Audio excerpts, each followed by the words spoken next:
ಯಶಸ್ವಿ ಮಹಿಳಾ ಸೇನೆ ವತಿಯಿಂದ ಮಿನಿ ಒಲಿಂಪಿಕ್ಸ್ನಲ್ಲಿ ಚಿನ್ನದ ಪದಕ ಪಡೆದ ಅಜ್ವಾ ಫಿರ್ದೌಸ್ಗೆ ಸನ್ಮಾನ. ಬೆಂಗಳೂರಿನ ಕಂಠೀರವ ಕ್ರೀಡಾಂಗಣದಲ್ಲಿ 2024 ನವೆಂಬರ್ 22ರಂದು ರಾಜ್ಯ ಮಿನಿ ಒಲಿಂಪಿಕ್ಸ್ನ ಕಬಡ್ಡಿ ಪಂದ್ಯಾವಳಿಯಲ್ಲಿ ಭಾಗವಹಿಸಿ ಚಿನ್ನದ ಪದಕ ಪಡೆದ ತಾಲೂಕಿನ ಕೈವಾರ ಗ್ರಾಮದ ಅಜ್ವಾ ಫಿರ್ದೌಸ್ ರವರನ್ನು ಬೆಂಗಳೂರಿನ ಯಶಸ್ವಿ ಮಹಿಳಾ ಸೇನೆ ಸೋಮವಾರದಂದು ಸನ್ಮಾನಿಸಿ ಗೌರವಿಸಿದೆ. ಬೆಂಗಳೂರಿನ ಕಂಠೀರವ ಕ್ರೀಡಾಂಗಣದ ಮೈದಾನದಲ್ಲಿ ನಡೆದ 14 ವರ್ಷದ ವಯೋಮಿತಿಯ 3ನೇ ಮಿನಿ ಒಲಿಂಪಿಕ್ಸ್ ಕಬಡ್ಡಿ ಪಂದ್ಯಾವಳಿಯಲ್ಲಿ ಚಿಂತಾಮಣಿ ತಾಲೂಕಿನ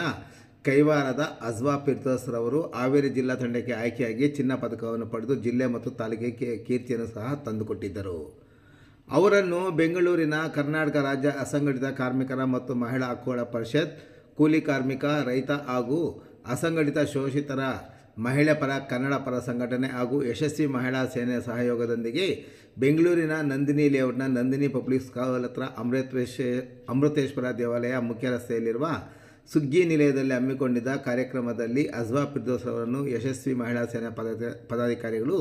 ಸನ್ಮಾನಿಸಿ ಗೌರವಿಸಿದ್ದಾರೆ. ಯಶಸ್ವಿ ಮಹಿಳಾ ಸೇನೆಯ ಸಂಸ್ಥಾಪಕ ಅಧ್ಯಕ್ಷೆ ಎಚ್ ಅನಿತಾ ಕಾರ್ಯಕ್ರಮದಲ್ಲಿ ಭಾಗವಹಿಸಿ ಮಾತನಾಡಿ, ಅಂತಾರಾಷ್ಟ್ರೀಯ ಮಟ್ಟದಲ್ಲಿ ಮಹಿಳಾ ಸೇನೆ ಕೆಲಸ ಮಾಡುತ್ತಿದ್ದು ಸಾಮಾಜಿಕ ಜೊತೆಗೆ ಮಹಿಳೆಯರ ಸಬಲೀಕರಣ ಮತ್ತು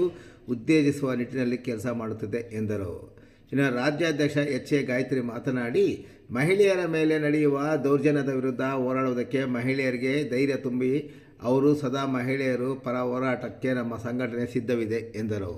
ಇನ್ನು ಕಾರ್ಯಕ್ರಮದಲ್ಲಿ ವಿಶೇಷವಾಗಿ ರಾಷ್ಟ್ರೀಯ ಮಾನವ ಹಕ್ಕುಗಳ ಸಮಿತಿ ಮಹಿಳಾ ಘಟಕದ ರಾಜ್ಯ ಉಪಾಧ್ಯಕ್ಷರಾದ ಗಿರಿಜಾಂಬಾ ದೊರೆಸ್ವಾಮಿ, ರಾಷ್ಟ್ರೀಯ ಮಾನವ ಹಕ್ಕುಗಳ ಸಮಿತಿಯ ರಾಜ್ಯಾಧ್ಯಕ್ಷರಾದ ಕುಮಾರ್ ಎನ್, ಭೂಮಿಪುತ್ರ ಫೌಂಡೇಶನ್ ಸಂಸ್ಥಾಪಕರಾದ ಆರ್ಯ ಲೋಕೇಶ್ ಹಾಗೂ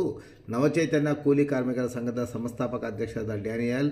ಯಶಸ್ವಿನಿ ಮಹಿಳಾ ಸೇನೆಯ ರಾಜ್ಯ ಪದಾಧಿಕಾರದ ಉಪಾಧ್ಯಕ್ಷ ಅಂಜಿನಮ್ಮ, ಕಾನೂನು ಸಲಹೆಗಾರರಾದ ಬಿ ರೋಹಿಣಿ, ಕಾರ್ಯದರ್ಶಿ ಗರ್ಜನ್ ಗುಡ್ಬೈ, ಪ್ರಧಾನ ಕಾರ್ಯದರ್ಶಿ ಎಚ್ ಎಸ್ ರೂಪಾ, ಜಂಟಿ ಕಾರ್ಯದರ್ಶಿ ಕಾಂಚನ ಮತ್ತು ಎನ್ ಶಿಲ್ಪಾ ಮತ್ತು ಖಜಾಂಚಿ ಜಯಲಕ್ಷ್ಮಿ ಸೇರಿದಂತೆ ಮತ್ತಿತರರು ಈ ಸಂದರ್ಭದಲ್ಲಿ ಉಪಸ್ಥಿತರಿದ್ದರು.